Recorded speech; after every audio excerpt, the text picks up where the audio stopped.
Assalamualaikum warahmatullahi wabarakatuh. Nama saya Mar'i Romzi Damli dari kelas 4G. Pada video kali ini, saya akan menjawab soal UTS Sistem Operasi untuk soal nomor 3, 4, dan 5. Untuk soal nomor 3, jelaskanlah apa yang dimaksud dengan deadlock dan jelaskan 4 kondisi yang dapat digunakan untuk mencegah deadlock. Deadlock adalah suatu kondisi di mana dua proses atau lebih saling menunggu proses untuk melepaskan sumber daya atau resource yang sedang dipakai. Ada 4 kondisi yang digunakan untuk mencegah deadlock. Pertama, ada prevention 1. Kondisi ini mengatasi deadlock dengan cara memastikan paling sedikit satu penyebab deadlock tidak berlaku atau tidak terjadi. Ada cara mutual exclusion, yaitu membuat file spool untuk resource yang digunakan bersama-sama.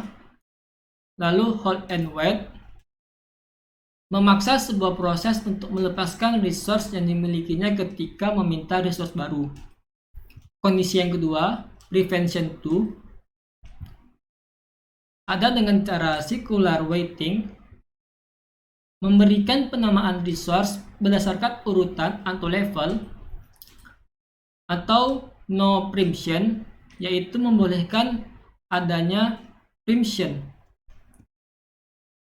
Kondisi yang ketiga ada avoidance. Kondisi ini mengatasi deadlock dengan cara sistem menolak request terhadap resource yang berpotensi deadlock dengan algoritma banker, di mana resource manager menolak proses yang meminta resource yang berpotensi deadlock. Jika ada permintaan resource yang maksimum digunakan, maka proses tersebut akan dipaksa untuk melepaskan resource yang sudah dimilikinya, atau perlu adanya informasi tambahan. Kondisi yang keempat, detection and recovery. Kondisi ini mengatasi deadlock dengan cara membiarkan deadlock terjadi lalu mendeteksinya, kemudian melakukan recovery dengan algoritma outreach. Tindakan recovery yang dilakukan adalah melakukan preemption, membuat checkpoint untuk rollback, lalu membunuh proses yang prioritasnya kecil. Soal nomor 4, diketahui snapshot dari suatu sistem terdapat 5 proses P0 sampai P4 dengan allocation max available dan net. Ditanya pada soal yang A, bagaimana isi matriks net? Untuk menghitung isi matriks net, kita dapat mengurangi nilai max dengan allocation proses. Untuk P0, 0021 dikurang 0021, maka netnya untuk P1 adalah 0000. Untuk P1, 0750 dikurang 0100, maka net P1 itu 0650. Untuk P2, 1652 dikurang 1632, maka net P2 0020. Untuk P3, 2356 dikurang 1354, maka net P3 1002. Lanjut untuk P4, 0750 dikurangi 0050, maka P4 netnya 0700. Lalu untuk pertanyaan yang B, apakah sistem dalam state selamat? Untuk mengetahui sistem dalam state selamat, kita dapat menggunakan algoritma safety pada banker algorithm, di mana jika net lebih kecil atau sama dengan available, maka proses dieksekusi lalu akan membuat available baru dengan menambahkan available yang sekarang dengan allocation dari proses. Dan jika ternyata bernilai salah, maka proses tidak akan dieksekusi untuk dilanjutkan. Langsung saja kita gunakan algoritma safety pada sistem tersebut, di mana untuk P0 itu netnya 0000 itu lebih kecil dari available yang sekarang 1250. Maka P0 akan dieksekusi untuk membuat available baru dengan menambahkan available yang sekarang dengan allocation-nya. Didapatkanlah available baru 1271. Lanjut untuk P1, itu nitnya 0650, itu lebih kecil dari available yang sekarang 1271. Maka P1 akan dieksekusi, lalu membuat available baru dengan menambahkan available dengan allocation-nya. Didapatkanlah available baru 1371. Lanjut untuk P2, itu nitnya 0020, itu lebih kecil dari available sekarang 1371. Didapatkanlah available baru yaitu 3303 dengan menambahkan available yang sekarang dengan allocation P2. Lanjut untuk P3, itu nilai nitnya 1002 itu lebih kecil dari available sekarang 3003. Maka P3 akan dieksekusi, lalu membuat available baru dengan menambahkan available yang sekarang dengan allocation P3. Didapatkanlah available baru 4357. Lanjut untuk P4, itu nitnya 0700 itu lebih kecil dari available sekarang 4357.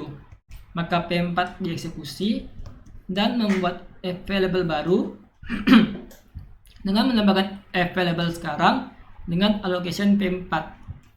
Didapatkanlah available 4407. Maka urutan eksekusi prosesnya adalah P0, P1, P2, P3, P4. Maka sistem dalam keadaan state selamat dan memenuhi kriteria safety. Lalu untuk pertanyaan yang C, jika proses P1 meminta 0541, dapatkah permintaan tersebut dipenuhi segera? Untuk proses yang meminta request, kita dapat menggunakan resource request algorithm, di mana jika ada permintaan pada proses tertentu, maka request dapat diproses dengan syarat yang pertama itu requestnya lebih kecil atau sama dengan nilai need, dan request lebih kecil sama dengan available dari proses tersebut. Dimana jika kedua syarat ini terpenuhi, maka dapat kita buat available baru dengan available dikurangin request, lalu allocation baru dengan allocation ditambah request, lalu need dengan need dikurang request. Langsung saja kita lakukan pada proses P1 tersebut, dimana kita cek yang pertama, apakah request lebih kecil atau sama dengan nilai need pada P1. Dimana request 0541 lebih kecil dari nilai need 0650. Lalu kita cek lagi, apakah requestnya lebih kecil atau sama dengan nilai available P1 atau available yang sekarang, yaitu 1250. Maka 0541 itu lebih kecil dari available yang sekarang. Karena kedua syarat ini terpenuhi, maka kita dapat melakukan available baru dengan mengurangi available dengan request, dimana available 1250 dikurang 0541, maka request yang sekarang menjadi 0709. Lalu kita buat allocation yang baru dengan menambahkan allocation P1 ditambah request, dimana allocation P1 sebelumnya 0100 kita tambah dengan 0541, maka dapatlah allocation P1 yang sekarang adalah 0641. Lanjut kita dapat membuat need baru pada P1 dengan mengurangi need dikurang request, dimana need sebelumnya adalah 0650, kita kurangi dengan 0541, dapatlah need baru untuk P1 0109. Karena syarat terpenuhi, maka permintaan dapat dipenuhi segera.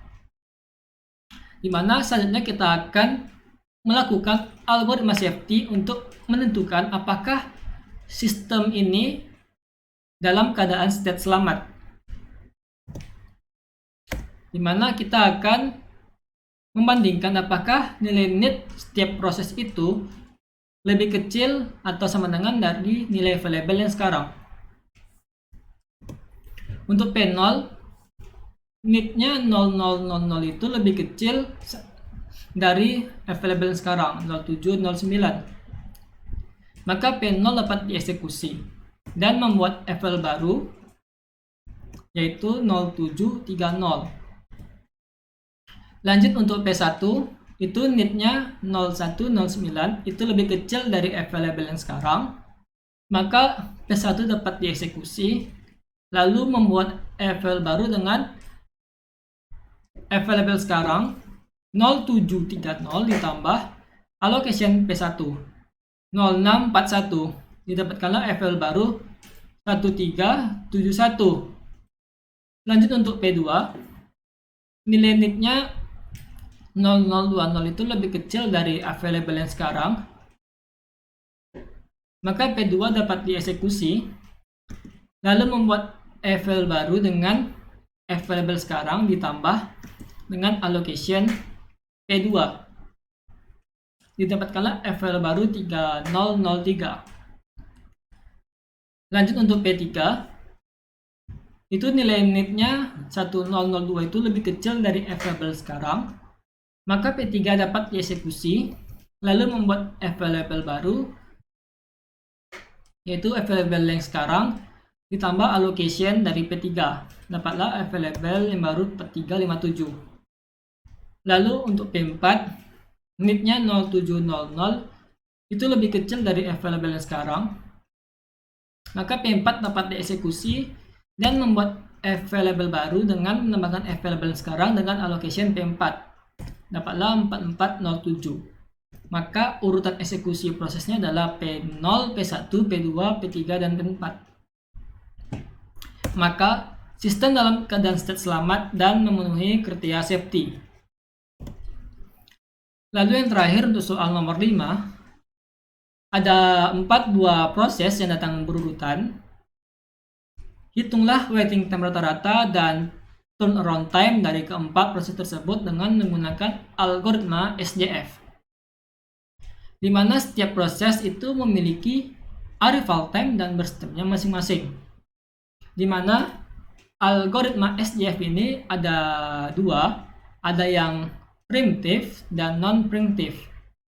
Yang pertama kita lakukan secara primitif, di mana SJF primitif ini adalah jika suatu proses yang sedang dikerjakan, kemudian ada proses lain yang datang di mana burst time-nya lebih kecil dari sisa waktu proses yang sedang dijalankan, maka proses lain akan dikerjakan dulu dan sisa proses tadi dikembalikan ke ready queue.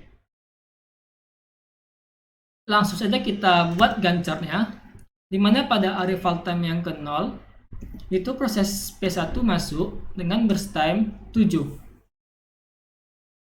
Lalu pada waktu yang kedua P2 masuk yang membawa burst time 4, di mana burst time-nya lebih kecil dari sisa waktu P1, di mana P1 tadi yang kita jalankan sebelumnya. Maka P1 akan berhenti dijalankan pada waktu yang kedua, lalu masuk ke antrian dengan masih bersisa burst time 5. Lalu pada waktu yang keempat P3 masuk, di mana membawa burst time 1 dengan burst time itu lebih kecil dari sisa burst time dari proses P2 yang dijalankan sebelumnya. Maka P2 berhenti pada waktu yang keempat dan masuk ke dalam antrian yang masih bersisa burst time-nya yaitu 2. Di sini P3 karena burst time-nya 1, maka P3 selesai dijalankan pada waktu yang kelima, di mana pada waktu yang kelima ini P4 masuk dengan burst time 4. karena terdapat proses lain yang berstemnya lebih kecil dari P4, yaitu P2, maka proses P2 lah yang akan dijalankan. Di mana P2 tadi masih bersisa berstemnya 2. Maka P2 akan dijalankan sampai waktu yang ke-7. Lalu pada waktu yang ke-7 ini, kita akan menjalankan proses P4 karena berstemnya lebih kecil dari P1. Dan P4 akan selesai pada waktu yang ke-11. Lalu lanjut kita proses P1 dengan berstem 5. Maka P1 akan selesai pada waktu yang ke-16. Dari Gantt chart ini, kita dapat menghitung waktu tunggu setiap proses. Di mana untuk P1, 0 ditambah 11 dikurangi waktu tunggunya 2, dapatlah 9. Lalu P2 itu dijalankan pada waktu yang kelima, dikurangi waktu tunggunya, yaitu 4, dapatlah 1. Lalu P3, karena dia langsung dijalankan dan langsung juga selesai pada waktu yang keempat, maka P3 itu waktu tunggunya 0. Lalu untuk P4 itu dijalankan pada waktu yang ke-7, dikurangi waktu tunggunya yaitu 5, maka dapatlah 2. Maka jika kita jumlahkan itu adalah 12. Lalu kita dapat menghitung rata-rata waktu tunggunya untuk AWT sama dengan jumlah waktu tunggu dibagi jumlah proses, yaitu 12 dibagi 4, dapatlah AWT-nya yaitu 3 satuan waktu. Selanjutnya kita dapat menghitung turnaround time dari setiap proses, di mana untuk menghitung turnaround time ini adalah waktu tunggu ditambah lama eksekusi. Nah, dapatlah untuk P1 turnaround time-nya adalah 16, P2 5, P3 1, P4 6. Lalu selanjutnya kita lakukan secara SJF non-preemptive, di mana jika proses yang datang memiliki arrival time yang sama, maka proses yang berstemnya paling kecil dan pendek akan dilayani lebih dahulu. Lanjut kita buat Gantt chart-nya. Di sini langsung saja kita masukin semua proses sesuai arrival time-nya. Pada yang ke-0 P1 masuk. Pada waktu yang kedua P2 masuk. Pada waktu yang keempat P3 masuk. Pada waktu yang kelima P4 masuk. Lalu P1 langsung kita kerjakan dan langsung kita selesaikan karena berstemnya 7, maka P1 selesai pada waktu yang ke-7. Lalu proses yang lain P2, P3 dan P4 ini kan sebenarnya masuk dalam antrian, di mana kita bandingkan masing-masing berstemnya untuk P2, P3 dan P4. Berstem mana yang paling kecil dan paling pendek. Dapatlah proses P4 yang memiliki berstem paling kecil, yaitu 1. Maka proses P3 lah yang akan dijalankan. Maka P3 akan selesai pada waktu yang ke-8. Nah, di sini karena P2 dan P4 itu berstemnya sama, maka kita menggunakan